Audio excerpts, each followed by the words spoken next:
least 11 Metro Manila hospitals have reached full capacity.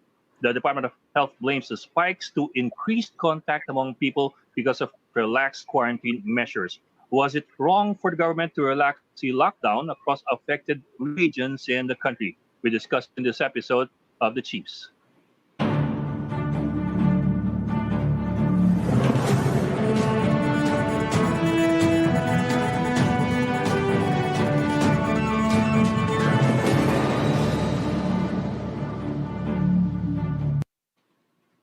And welcome to the special episode of the Chiefs. With us, of course, again tonight are Ana Marie Pamintuan of the Philippine Star, Lucy Cruz Valdez, the head of News 5, and Robbie Alampay, reporting from the newsroom, which looks a bit different now. Nasa voicing booth. Dito ako sa recording booth. Nakalimutan ko kasi yung ano ko Okay. Kala ko nasa banyo ko eh. Naka-quarantine siya. Ang ganda naman ang banyo. Naka-quarantine. Ami, what stars are we looking at? Balita. Spike na yung cases over the weekend, tapos ngayong araw, pinag-usapan, are we running out of hospital beds or are we not?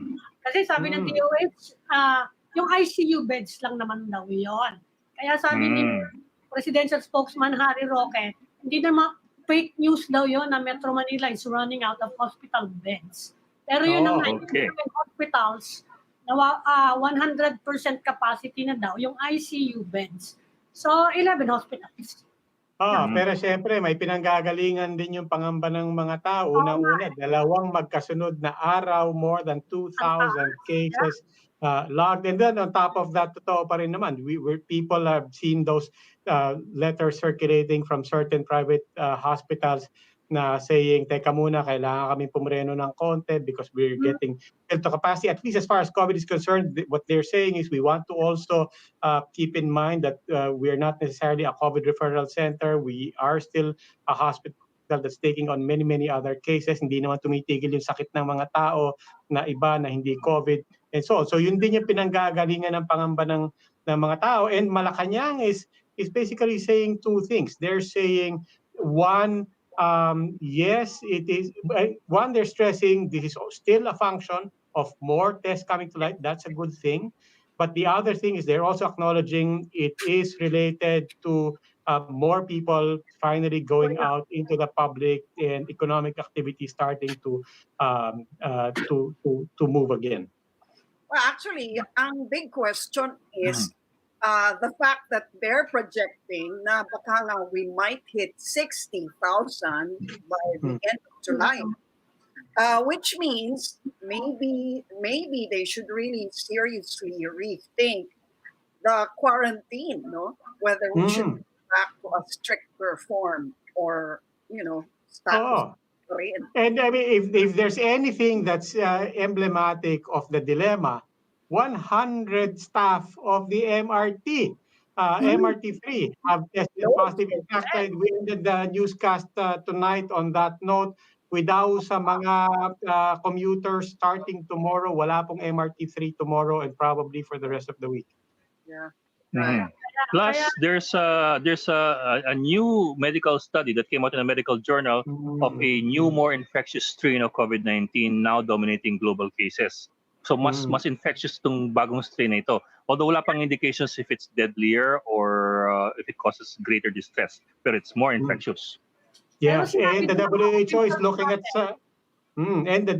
looking at a supposed hypothesis and theory and study by some experts across 32 countries at least that are suggesting na mukhang airborne pa itong virus. That's still up for validation. Kayo talaga mga alarmist kayo. Hindi naman kayo. Mga bias kayo ba? Hindi. Kung totoo yun, yung mga subdivision na kapaligid sa RITM sa Alabang, nahawa na lahat yun. Katabi ng RITM are subdivisions eh. Bakit wala naman nagkakalat doon? So hindi totoo. Kayo talaga nilinakot kayo. But the thing is kasi, people have different definitions of airborne. Some people kasi look at airborne as even droplets are airborne, and some people look at it that way. Talaga namang yung droplet o airborne talaga. Kaya nga tayo nagmamask. Hindi daw yung yeah. Kaya tayo nagmamask to protect against droplets. Pero hindi pa dyan habang nagdadayin. Anyway, Luchi, ayaw mo ng alarmist. Gusto mong ibahan ng topic o gusto mong pag-usapan anti-terror law?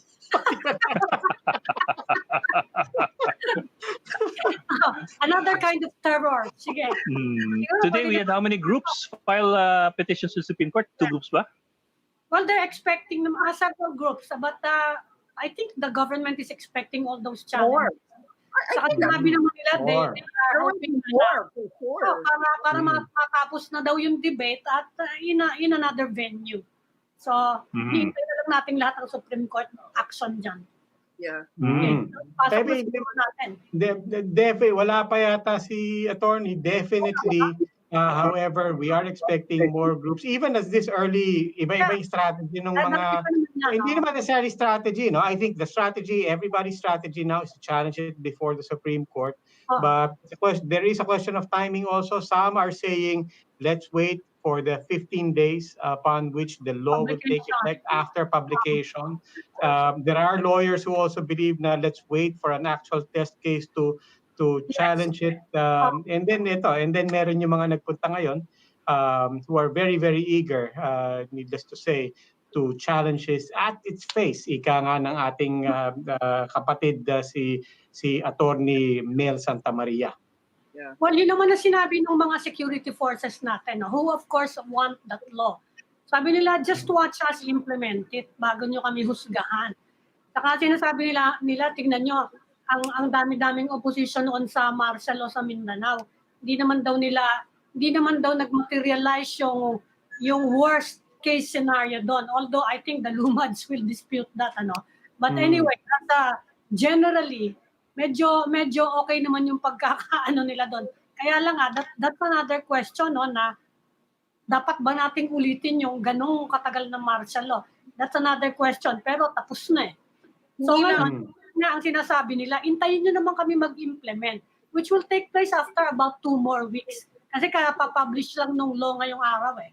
Kaya na-agitate lahat. Kasi kakapangyari lang ng hulo, misdemeanor or whatever that is, no? There are 9 cops, and they're going to be the law enforcers for this anti-terror law, no? So parang siyempre may kapraningan ang mga tao na may tendency ngang mag-abuse or wrong info or whatever, di ba? O naman yung naging cause ng shootout. Not shootout. Kulang nga sa trust sa mga enforcers natin. Actually, meron din ganyang case noong 2018, di ba? Yung mga sundalo naman ang bumarel dun sa police. And the police were in full uniform. Marami ding namatay sa kanila noon. So, Ed, na-resolve na ba yung case na yon? I don't even remember kung na-resolve na yon eh. Kaya matagal na rin anuhan yan eh. Yes. Meron din ganon in 2018 eh. So ang ngayon, ginagawa, ito yung balita ngayon na magse-set up ng joint board yung AFP and PNP to improve their coordination. Hindi naman to pakunahan yung CNBI sa investigasyon, but to improve their coordination para hindi nagkakaganyan na nagkakamatayan sa friendly fire. Yes. So, ayun, at least one positive aspect. Although, but it's not necessary. It wasn't necessarily an issue of coordination in Holo eh. Kasi talagang hindi. Kaya at that level, you don't really coordinate anymore with each other at that level. Parang galit talaga si General Gapay, no? Parang galit talaga siya. Kasi the reports I've been hearing from Holo, talagang nanggigigil yung mga sundalo and madalas mangyari yan na nagkikiskisan yung PNP at yung mga sundalo sa Holo. Terrorism. Saka it comes on the heels of yung nangyari kay Corporal Ragos, remember? Yes. Kaya mataas tension is still high eh. Kaya which is why it had to take the president. I mean, that's why the president had to personally go there and emphasize that message na kahit ano pa nangyari dito, magkaroon ng investigation, but let's get one thing clear. We have to rise above this. There has to be an investigation, and obviously the police and the military will have to find a modus vivendi, because what you don't want is elements from either armed forces thinking of revenge and an eye for an eye, a tooth for a tooth, and so on, which is why napakahalaga rin nung yung presence ng Pangulo in delivering that message personally. Well, since you mentioned the President, pati yung appearance niya sa Zamboanga, naging usap-usapan. Kahit Oo. yung itsura niya. Para siyang mongo, no? Para siyang mongo, para siyang may sikon. Yeah. Oh, it really sounded, well, hindi naman, under the weather, I think. Like it. Well, sabi ng Malacanang, hindi daw yun under the weather, kundi malungkot lang din siya dahil sa nangyari. So baka naman tuturin. So baka napagod lang. Bye. Yeah. Nakakapagod naman talaga. Diba?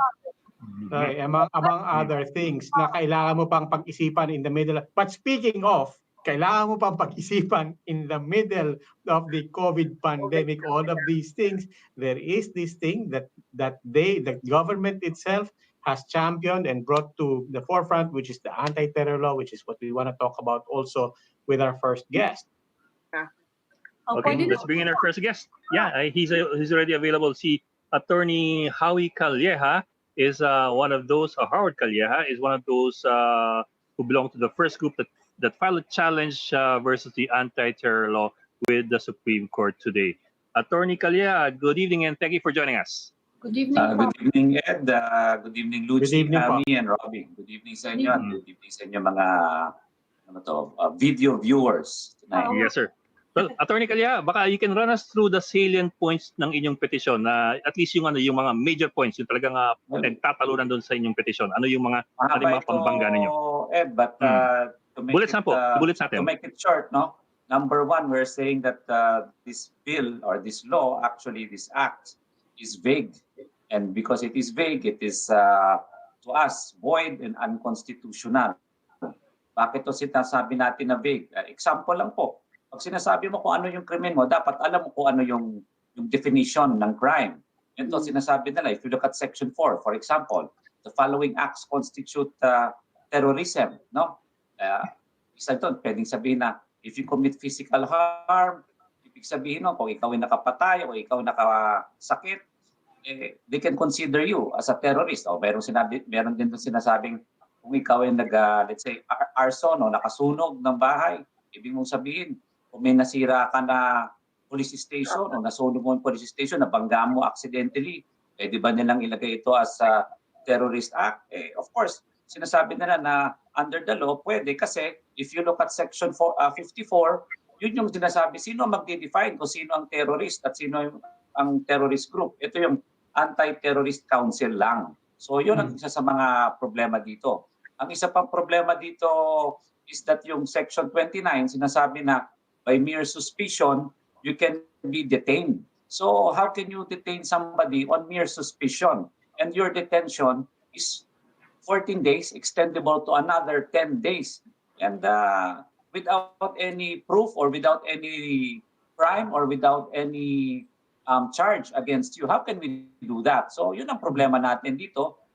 Kasama na rin dito yung chilling effect, kasama na rin dito yung longer period of surveillance, kasi kasama na rin dito yung mga witch hunt. So, at saka importante dito, Ed, no? Alam natin, if gagawa ka ng krimen, kailangan nagawa mo yan. Ayaw natin yung warrantless arrest. Ang warrantless arrest natin, although admittedly, warrantless arrest is allowed, but it is only allowed when a crime has been committed or being committed or just been committed, kasama yung sa hot pursuit. Pero dito, you are only suspected and yet you are being charged with something that you don't know. Tapos meron pa dito yung sinasabi nilang intent to commit terrorism. Intent is in the mind. How can you say that this person, kunyari, may ginagawa siya, may sinabi siya sa Facebook Live or whatever chat room itong sinasabi natin, may sinabi ako or nagtuturo ako, teacher ako, nagtuturo ako ng rebellion or something na yung mga government things. No? So how can you even say that na hindi pa naman nagagawa? At who can say that? Again, ang sinasabi natin, yung Anti-Terrorism Council. So maraming problema dito. And sabi ko nga, we can go through it one by one. No? I mean, provision Attorney, per provision. if I may, I'll single out one particular. Yung 2007 kasi na Human Security Act was also questioned before the Supreme Court, and it had similar provisions as well, although mas expanded ngayon, to this anti-terror law. For example, yung warrantless arrest, parang in-expand lang nila yung number of days allowed ng warrantless arrest dito sa bagong law. Yet the questions or the petitions before the Supreme Court on the previous Human Security Act were dismissed by the Supreme Court. What will make your petition any different? And how do you think to address this? Yeah, the clear difference there is that one abides by the 3-day rule under the Constitution. It also abides by giving for a going through the judge. It's going through the Anti-Terrorism Council, number 1. Sino magbibigay lang ng warrant of arrest? Under our law, under our rule, only judges are allowed to give warrant of arrest. No case, and then given to the law enforcer. So, that is a warrantless arrest that is given to the law enforcer outside of the judicial remedy. So, yun ang sinasabi natin na isang problema dito. And if you ask us, that is already tantamount to a void or an unconstitutional provision on its face. Yeah, Attorney, what do you say to Attorney, what do you say to the proponents of the law that say, look, okay, we understand where you're coming from, pero ang dami-dami naman ditong mga very, very explicit guarantees on rights and so on. They always point out, for example, it's very explicit there that protest is protected speech and so on. What do you say to that on that particular provision that supposedly guarantees the right to free expression and the right to protest? Rob, I don't even need that provision in the law because that provision is given by the Constitution. So that is to me a superfluous because that safeguard is the Constitution. Our safeguard for our rights, for our civil liberties is the Constitution. You don't even have to put those things there because it's already granted by the Constitution.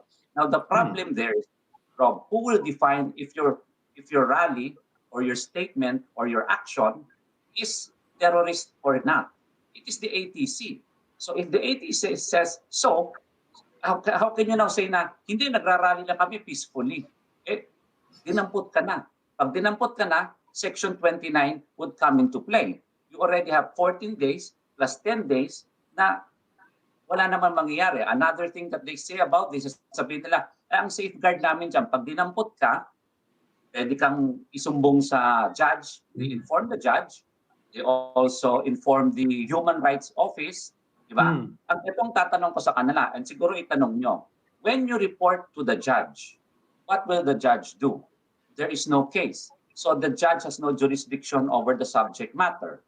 The person is not surrendered to the court because it is only charge immediately. So there is no jurisdiction over the person. If there's no jurisdiction over the person, no jurisdiction over the subject matter, kahit dinala mo siya sa judge, ang sasabihin lang ng judge, wala akong magagawa because there's no case before me. I cannot decide anything. I cannot do anything to this person. Okay, but Attorney, just very quickly, because dalawa yun di ba? You're required to inform the court nearest to where the arrest happened. You're also required to report to the CHR. Does the CHR provide any security? That's my question. You report to the court, what will the court do? There is no case. There's no surrender, no arrest. So what will the court do? He cannot even order his release. Parang CHR do? Nothing. Parang FYI lang sila. Yeah. Yes, Lucy, that is an FYI. And I've been practicing for more than 20 years. And sa totoo lang, kahit banggaan lang yan, dapat yan 12 hours kung banggaan lang. Dapat yan nasa piskalya na, naka-file na yan. Hindi mo nga malabas-labas yan, banggaan lang yan. Ito pa, terrorist, tapos 24 days. Hindi mo malalabas yan, I'm sure. And that is a illegal detention through an illegal arrest, and then you are subject to search and seizure through an illegal order again. So everything is illegal. Sa akin, let us be clear. I am not against a terrorist law. I admit terrorists are there. I don't like them, and I like us to be free. But however, if we are going to implement this law as it is written, it is not an anti-terrorist law.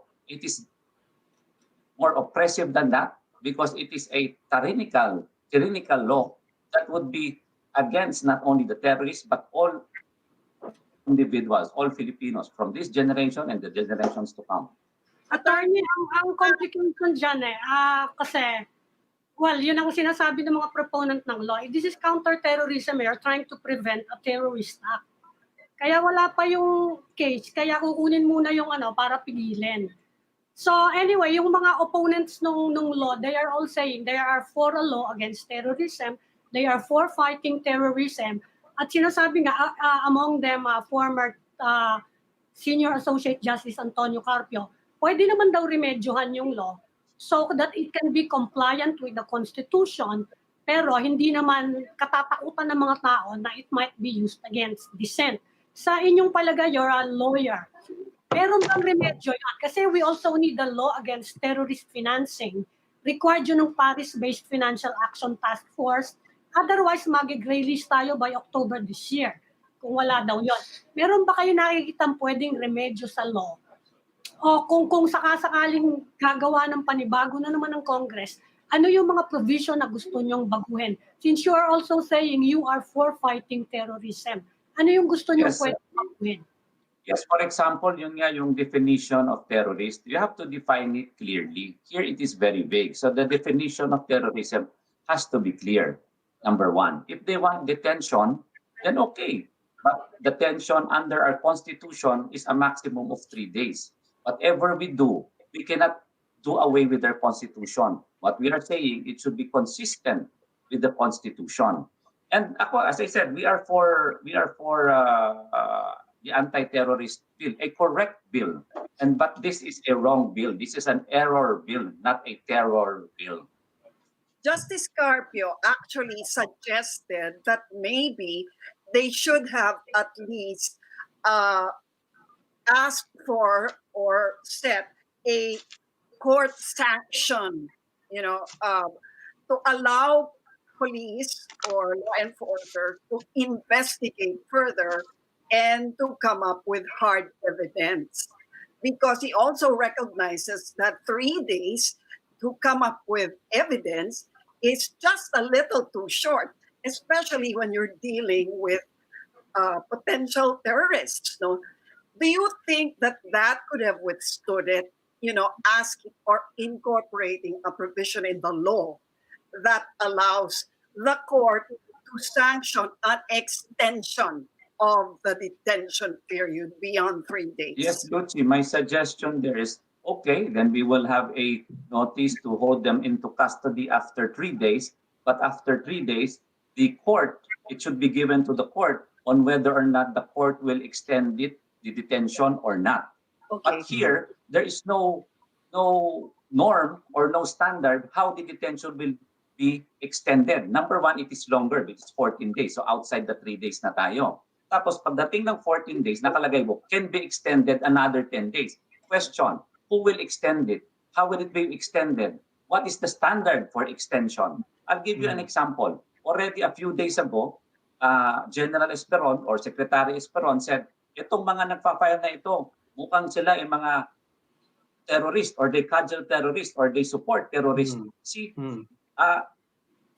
Secretary Esperon is part of the ATC. So, sabi ko nga, Ana, Robbie, Ed, kilala mo naman ako, Lucy, mukha ba akong terrorist? Di ba? Hindi naman ako wala. I mean, I'm nowhere near being a terrorist. Di ba? But I am fighting for the Constitution. It has to be consistent. The rule of law, the due process has to be maintained. It cannot be taken away. So my point is, even dun sa magsasabi, the ATC will identify, question, does the ATC identify as a person, individual, or do they vote collectively? Or is their vote unanimous? Or is it a majority vote? Hindi pa natin alam. So it's not even clear. How would you be voting down? How would you be declaring something? Justice Secretary Guevara has said that he will watch the proceedings closely because the information there might be used in their formulation of the IRR. Do you think the IRR can actually correct the defects of the law? Cannot be, Luchi, because the IRR is only administrative. It is only an implementation of the law.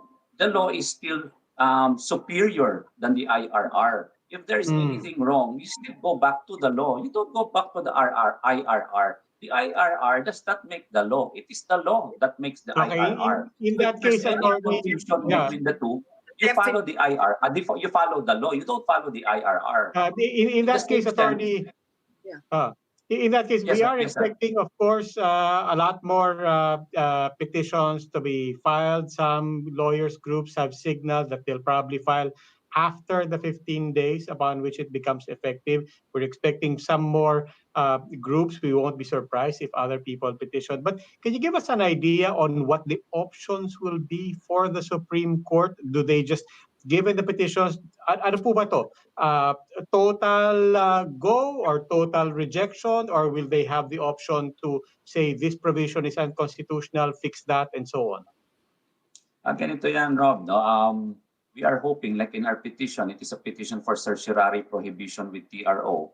We are hoping because the law was signed and published in the official gazette last July 3. If you look at 15 days after that, it would take effect on the 19th of July. So part of our prayer is for a TRO so that it would not be implemented 19 onwards. That's why we filed now. That's why I was not waiting for the 19th. Because if I wait for the 15 days, the effectivity, kung naghuli-huli na ng 10 tao, di pa paano na tayo niyan? So what I'm saying is before we do those abuses, before we do those wrong, because it is totally unconstitutional, we are trying to do a TRO to stop that. Hopefully, I pray that this court is independent, the justices are independent, we really look at it on its merits, and that they would grant us at least a TRO. And what will happen there? As you said, there would be many cases filed, many other petitions to be filed.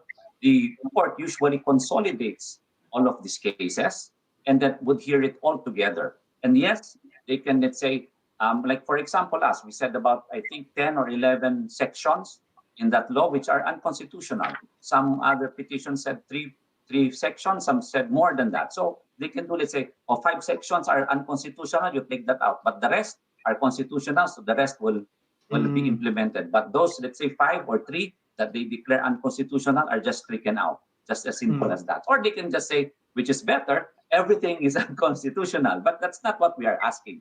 We're asking for 10 sections that we feel are unconstitutional. Okay. All right. Pero Attorney, one more question. The previous petition was rejected by the Supreme Court. What makes yours? I mean, if I remember right, it was on a technicality. Parang was it a lack of jurisdiction or was it a lack of jurisdiction? Because there you go. Yes, so where are you different? Lack of jurisdiction because under our law there should be a justiciable issue. Meaning dapat may kaso. Meron ka kunyaring nahuli o meron kang naabuso o meron kang naargabyado. Ganun ang nangyari.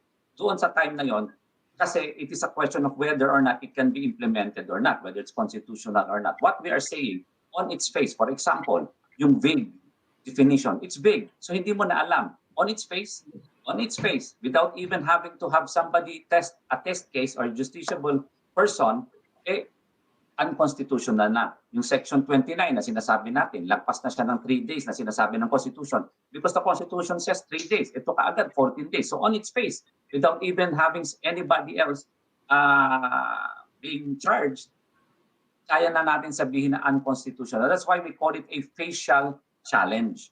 Because on its face, it is unconstitutional. And that is a big difference. And that is a procedural question whether or not the court will take it. That one we have to hurdle. That's a procedural question. The second question we have to hurdle is the substantive question, whether the sections or the articles that we are questioning are constitutional or not. If we do not hurdle the first part, then yes, we will be dismissed. But if we hurdle the first part, then the second part is saying or making a substantive argument whether or not the sections we challenge are indeed constitutional or unconstitutional. All right. Okay, there you go. Attorney Howie Calleja, sir, good evening and thank you for joining us tonight. Thank you, sir. Thank you and good evening. Salamat po. We will just go into a break, so please stay with us.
Welcome back to this special edition of the Chiefs. We are now in the final stage of our conversation, and joining us is public health expert Dr. Susan Pineda Mercado, who is also the special envoy of the President for Global Health Initiatives.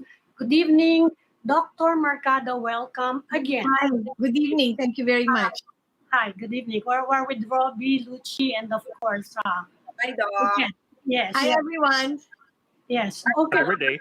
Kakabahan na ba kami, sir? Oh, nga eh. Oh, nga, because over the weekend, Doc, Okay. over the weekend, nag-spike yung cases natin sa COVID. Biggest single day.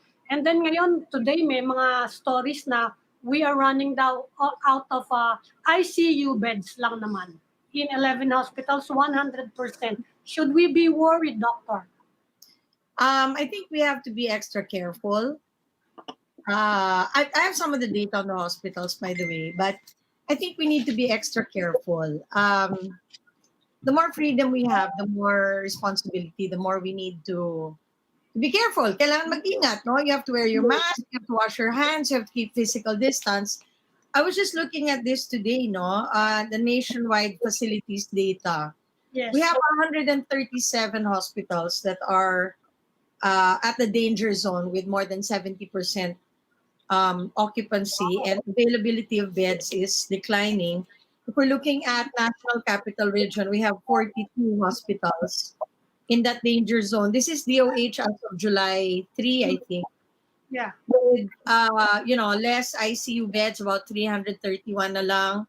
But the thing is, we have so many isolation facilities. So I'm talking NCR, no?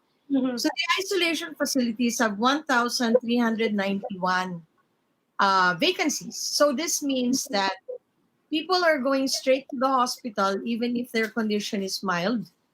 And that's not a good thing because we want to reserve the hospitals for those who have moderate or severe illness.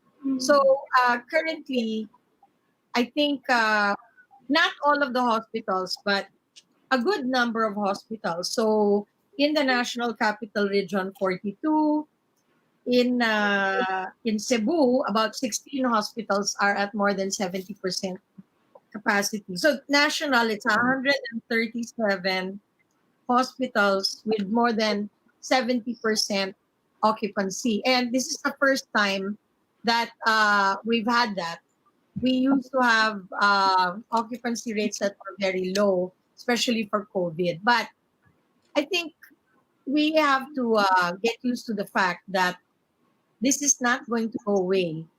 And what we want to see in public health is the ability to lock down very specific localities every time there is a spike in cases. For example, we were talking to one of the hospital chiefs in Manila. I just won't say anymore what hospital, but in a single night, they had 24 admissions from Tondo. So this kind of thing, we need to watch, and then we need to restrict movement there, test people, separate the sick from the healthy, and just move on. Because we cannot continue to lock down and restrict everybody. This has a lot of not just social economic costs, but it has a lot of health costs as well. So you're looking at hyper-localized quarantine. Yes. So I think the better the local governments are at identifying where the outbreaks are, what we want to see is quick, laser-pointed quarantine, restriction of isolation, and bring those who are sick, those who have symptoms, to isolation facilities. Obviously, here in Metro Manila, as it is in Cebu, people were not going into the isolation area. So if they had COVID, they were giving it to everyone in their house. Yeah, but Doktora, if you're saying this, tama ba yun? Because tumataas yung numbers na nakikita. Nagugulat yung mga tao. Sanay na tayo dati sa 300, 700. Nung nag-1,000 per day, nagulat sila. Past 2 days, 2,400 and then 2,000 today. Of course, there's that side where government is saying na hindi, that's a function of more tests of our capacity. It demonstrates our capacity. But if you're feeling it on the ground, if hospitals are actually, in fact, saying we're actually feeling it at the level of the hospitals, it's not just a function, therefore, of higher testing capacity. It really is an indication of tumataas ang infection. You're right. I mean, we're testing more. In fact, I just came from the Red Cross. The Red Cross capacity is going to be 60,000 a day. So you can imagine that we are going to see more positives coming out. But let us not forget, this is a 14-day illness. So when you're looking at the total number of those who are positive, that's the total number since February. How many of them are still actively going around and infecting other people? Now, the latest that we have also is that the period of infectiveness is much, much shorter than we originally thought. So currently, what we're saying is that on the 14th day from the start of symptoms, people are not infective anymore. You don't even have to do that swab test to leave the hospital. So, ang nakikita natin highly infectious is 2 days before your symptoms start, and then maybe 5 to 7 days while you're symptomatic, and then the infectiveness slowly goes down. So, the US CDC, WHO, Singapore, Taiwan, all of those countries with biomolecular laboratory level 4 have been saying that they can't grow SARS-CoV-2 after 10 or 11. It just doesn't. Okay. So it could be positive. You could test positive on a swab. But when you try to grow that or culture it, it won't grow. Unfortunately for the Philippines, we don't have the laboratory capability to culture that. Yeah, now, Doctora, beyond the numbers, can you address very quickly all of these things that are flying around in news? A lot of things na supposedly WHO is now looking at the angle na baka airborne. There are scientists that are saying it looks like it's more virulent. And then, of course, the story that never goes away, that it's still mutating and so on. What's the latest that we actually understand of this virus? Okay, so this morning I was having a text conversation with Edsel Salvania, who's, the sort of expert in these things. And yeah, he was saying that in the hospitals, we really treated it like it is an airborne illness because there are so many, what do you call this, so many procedures that generate aerosols. And then that's why doctors are really investing in all kinds of PPE. So I think that the verdict is not out on whether or not it can really live in the air for prolonged periods of time. I think definitely in a hospital setting, we have seen that happen, and we have seen people get sick and die because of that. So I think we have to think about the range of risks when we're talking about whether it's airborne or not. And so you have no mask, talking to each other, and you're talking close by, well then you can get the virus. Your indoor exposure, close contact has more risk than outdoor. Outdoor, if you're jogging alone, you're not going to get it. So being with more people gives you risk. Being with little number of people gives you less risk. And then being with a symptomatic person has really greater risk than someone who has absolutely no symptoms. So we will still have to keep on looking at this. Now, in terms of mutations, this is going back and forth. It would not be surprising if there is a mutation because it's in the nature of this type of virus to mutate. But we still have to keep to the basic, okay? Which is keep physical distance, always keep your mask on, and frequently wash your hands. Hindi tayo magkakamali dun eh. Whatever the new development is, the intervention is essentially the same. What about the decision making in terms of whether to lift the GCQ, to ease it, or to go back to a stricter quarantine? Of course, you're talking about localizing quarantines, no? But the fact is, by the time you actually hard lock a location, whoever got infected there may have spread the virus already in his workplace or wherever he may have been. So I guess my question is, considering the density of Metro Manila, population density, would you recommend a return to stricter quarantine at this point? Is that an option? And how big or viable an option is it? Personally, so this is my personal opinion. I don't think we're going to get much more from a huge lockdown. I don't think so. I think we did what we could to allow the health sector to prepare. And indeed, they have prepared. But what we're seeing now is, okay, they're prepared, but it looks like we have more cases. So we're preparing even more. The Red Cross, for example, is buying tents because we're thinking if we have a spillover in the hospitals, then we have to have more space to accommodate people. But we really need to use those isolation facilities. So I think you don't go back and forth on this. Some people say yes, you oscillate between a lockdown and a not so lockdown and a hard not lockdown versus a soft one. At the end of the day, we all have to make everyone aware and responsible for their behavior, and that is not easy. It's not easy. I see people wearing their mask on their chin. I still see people in hospitals, in offices, eating together and laughing without their masks on. I mean, we have to change our behavior if we want to survive this. So I think we have to move from restricting movement to actually doing more infection control in the workplace, in the places of commute, and in the home and in the community. What about testing? Because that's another decision point. Should we be testing at the rate of 100,000 a day? Because some experts have actually suggested this. Is it a matter of testing more? Okay. Is that help? Yeah, let's talk about testing. Okay, so the PCR can be wrong up to 25 or 30% of the time.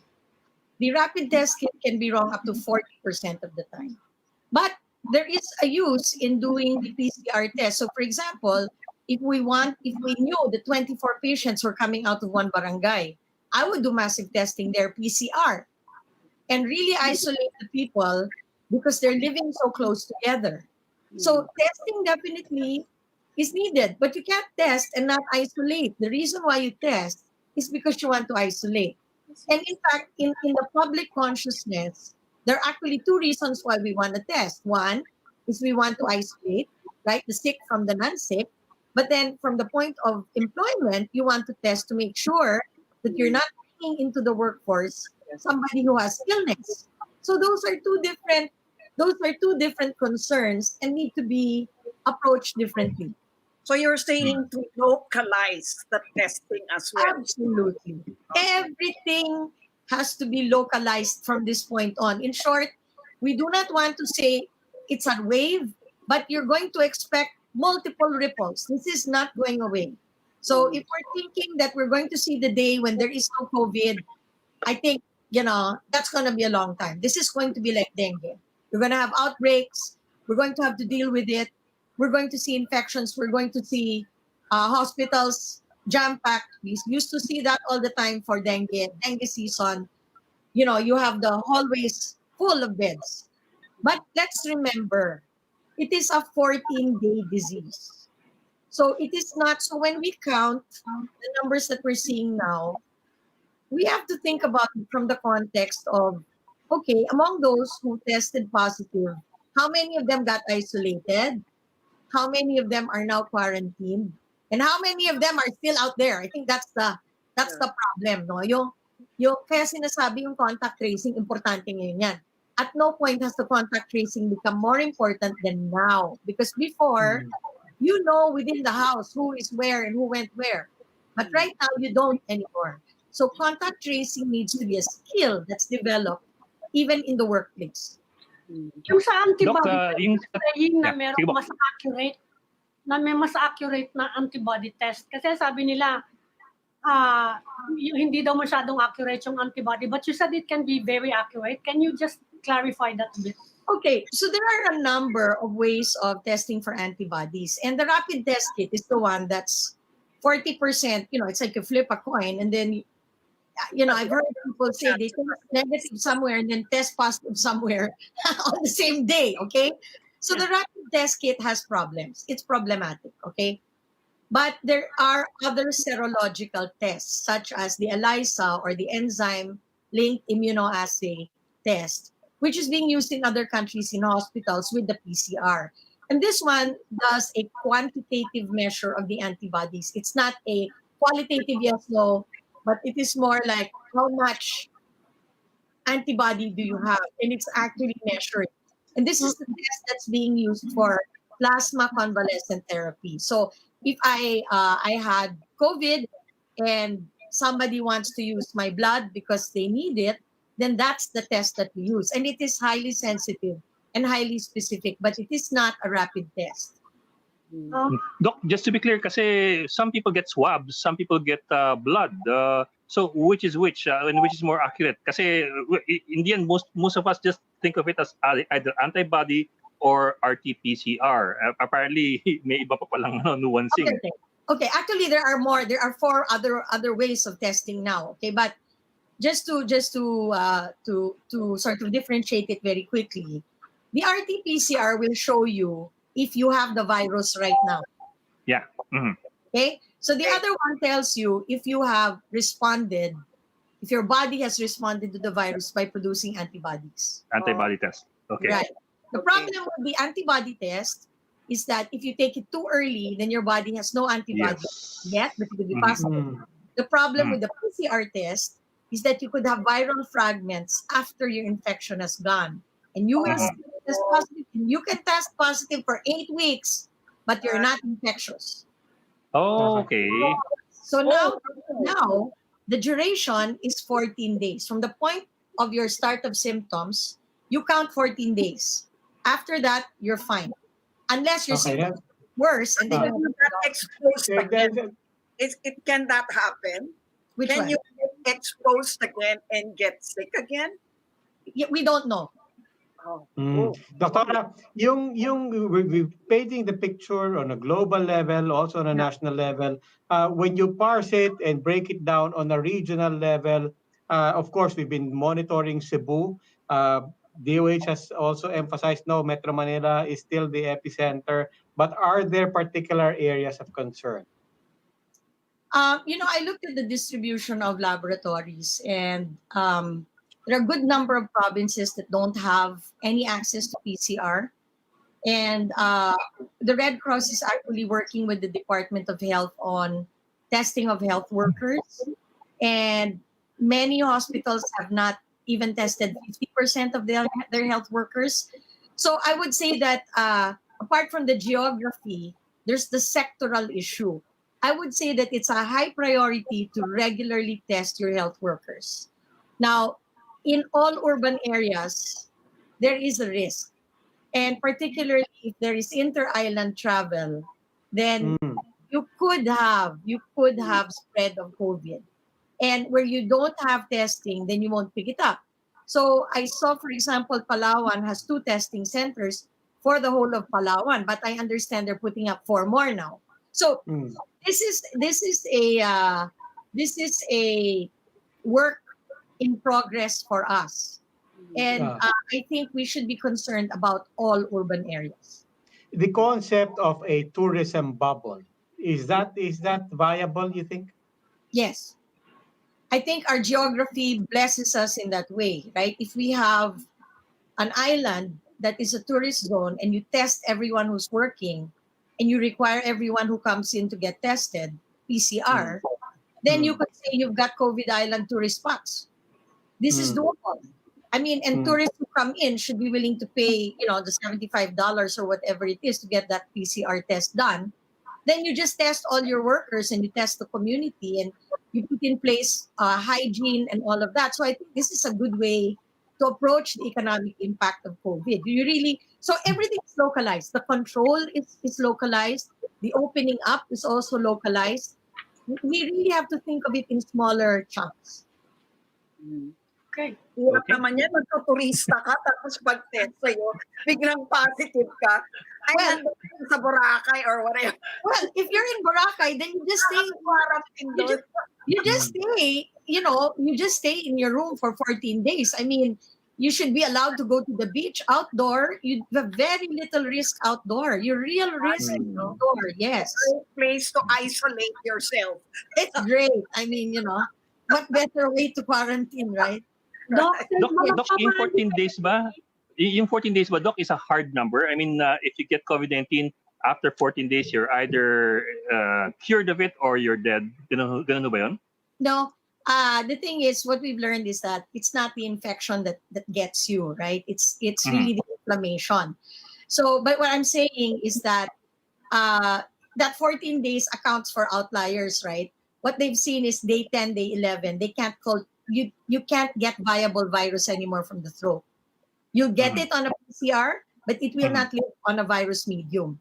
So on a culture medium. So that's it. But you could still be in the hospital because COVID receptors are found in the kidneys, in the heart, in the lungs, and they just cause tremendous inflammation in the body, and that's what knocks you off. Kaya pala here. Isn't that the medicine? Yung remdesivir ba yan? Yes. Yan yung ginagamit sa lupus. Yes. Yes. You're actually fighting the inflammation. And that's why dexamethasone, which is a steroid that we use, those of you who have asthma know this, right? It is a drug that works for COVID because the response of the body, the inflammation that's caused by meeting a new agent that you've never met before, your body just goes crazy and gets inflamed. So we know that that's really what we're up against. And but again, the percentage of people who have severe disease is quite small. I'm not belittling it, but I'm just saying that We will just need to be very, very, very careful. And we have to go back to whatever semblance of normalcy we can with the instruments that we have, which is public education, behavior change, testing, isolation, and good management and treatment in the hospitals. Doc, safe ba magpa-manicure? Yes. Sure. Put a mask on, right? Bring your own maniped tools. Oo nga. I mean, the thing is this, right? Sabi ko nga, yung sa parlor namin was asking me, Doc, ba't ba hindi pwedeng magpakulay, ganon, ganyan. Sabi ko, actually, if you do all these services outdoor, it's really very safe. Please color my hair. Outdoor? Sa labas. Hirap naman mag-shampoo sa labas. But that's the thing. It's the indoor environment without a mask that puts you in trouble. Right? So if you do things outdoor, that's what I was saying. It's like the end of the world because we can't do school. I'm like, why don't we teach kids how to plant, right? You take them outdoor, they're going to be fine. Teach them patiently. Basta hindi enclosed. Yeah, close space and yung close interaction that gets you. Pag malayo yan na outdoor, we're relatively okay eh. Kaya kailangan medyo creative tayo. Okay. Okay. Dr. Susie Pineda Mercado, always a pleasure to have you, ma'am, with us. My pleasure to be with you. Salamat. Thank you, ma'am. Thank you. Happy birthday. Ay, salamat. Thanks. Belated ulit. Okay. Okay, I guess that's a wrap for tonight. You can also catch One News on the Signal Play app. Register for a free account at signalplay.com and stream One News live anytime, anywhere. That will be all for this special edition of the Chiefs. You hope to discuss here. We'll keep the conversation going. I'm Ed Linga of One News. Kamintuan of the Philippines. Looking Cruz Valdez of News 5. I'm Robbie Alampay and we are One News. Shut up, Tato!